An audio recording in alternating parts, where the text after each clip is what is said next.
Cuando organizamos nuestra batería de evaluación psicodiagnóstica, muchas veces debemos tomar el criterio de si incluir o no determinados test. En este caso, nuestra reflexión es sobre el TRO, también llamado test de Philipson o test de las relaciones objetales. El autor fue Herbert Philipson y ha hecho un importante aporte a todo lo que implica la evaluación en profundidad de lo que es la manera de vincularse del sujeto con su entorno. Por eso se llama, digamos, relaciones objetales, ¿no? Objetos son situaciones, personas y cosas.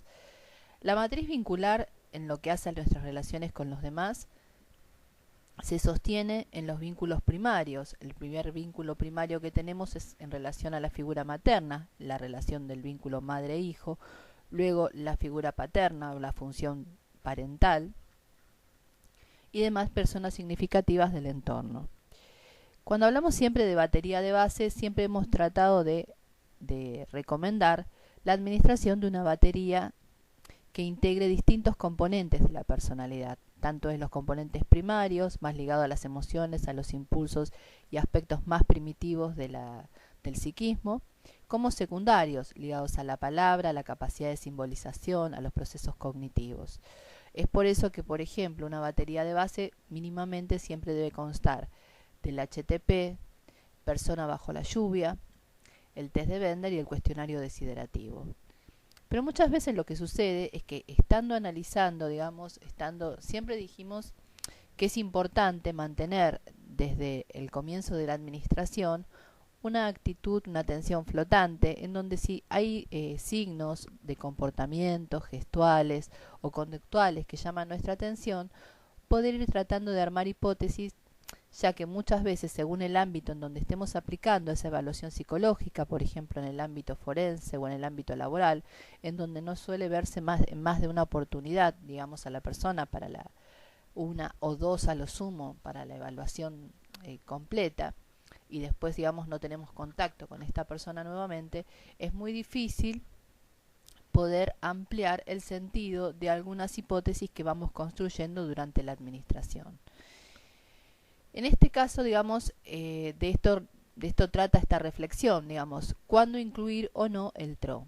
Si queremos realizar una batería completa, sería importante su inclusión, pero muchas veces esto de qué tan profundo vamos a evaluar, o qué componentes o qué test incluir o no, ya que existen muchísimos test y cada uno siempre tiene su valor, su especificidad y su aporte, siempre es importante ver en qué medida va a mejorar el diagnóstico o la información que yo ya tengo de esa persona que estoy evaluando, en qué medida me va a permitir un nivel de comprensión mayor, o muchas veces lo que sucede es que pese a tomar esta batería de base, ser administrada adecuadamente, en forma completa, muchas veces sentimos que necesitamos ampliar la información o que no hemos evaluado todo lo suficiente o que hay aspectos de la personalidad que no hemos llegado a a lograr una comprensión. Lo importante siempre cuando terminamos, previo a hacer el informe, es haber sentido que uno ha logrado una comprensión de los dinamismos psicológicos, la personalidad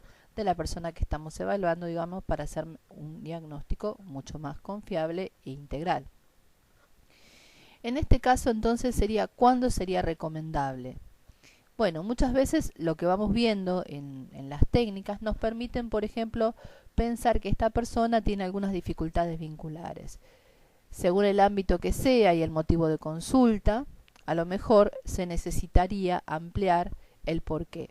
Muchas veces lo que decimos es, por ejemplo, en un dibujo, uno puede ver en el test del árbol, supónganse, un tronco recto, movimientos más bien rígidos, y esto nos permite ir pensando, por ejemplo, a lo mejor que esta persona pueda tener algunas dificultades de adaptación por su rigidez o por su falta, digamos, de flexibilidad o apertura, o porque tiende a controlar demasiado sus emociones.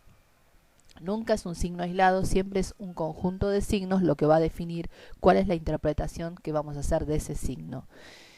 Entonces, yo puedo saber que esa persona a lo mejor se va a comportar de una manera más parca o más tímida o menos empática o con menos habilidades sociales. Pero el subyacente, ¿qué es lo que ha llevado que esa persona se relacione así con el otro? Ahí también hay que aplicar un enfoque cognitivo. Siempre también debajo de todo, detrás de todo comportamiento, siempre hay una percepción primera. En general, la forma en que la persona percibe e interpreta la realidad que lo rodea influye mucho en cómo después se comporta y actúa en esa misma realidad. Bueno, entonces el test de Philipson justamente esto es lo que aporta de especificidad, el ver un poco eso que está subyacente a ese comportamiento externo. Entonces, si yo siento que no tengo una suficiente comprensión del por qué o en qué situaciones esa persona va a actuar con mayor o menor rigidez, o si eso es un rasgo provisorio, producto de una situación actual, o si es un rasgo estable de su personalidad, y en qué medida esto afecta sus relaciones con el otro, obviamente es el test de Philipson el que va a permitir ampliar. Además, por supuesto, así como el desiderativo, tienen como en común que se basan en la escuela kleiniana o la escuela inglesa de psicoanálisis, cuyos máximos exponentes son Melanie Klein y Fairbairn, que son, digamos, la línea que toma Philipson y es el sustrato teórico, digamos, de este test.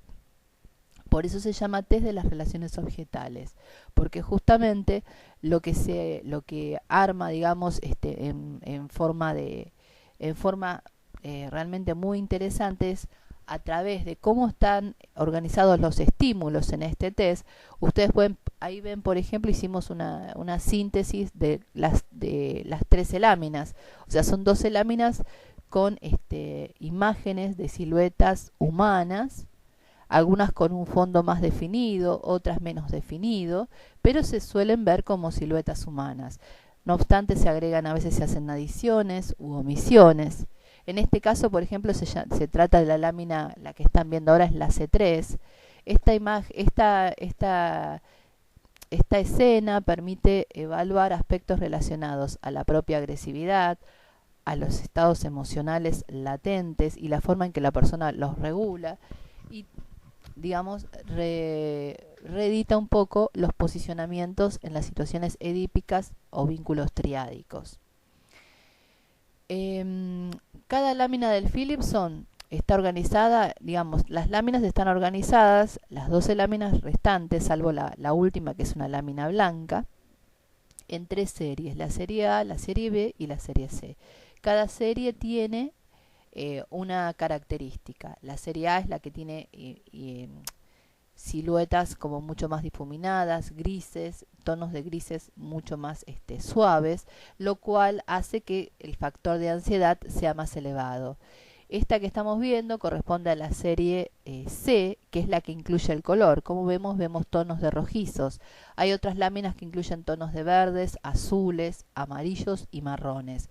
Sabemos por la psicología cromática que cada color digamos, se asocia y está asociado, digamos, vehiculiza aspectos ligados a los estados emocionales y aspectos más primitivos o primarios de la personalidad. Por eso esta lámina es muy buena para evaluar, digamos, cómo maneja la persona las situaciones de hostilidad, cómo las regula y cómo las puede resolver. Esto va a tener que ver obviamente con el tipo de relato que se realice.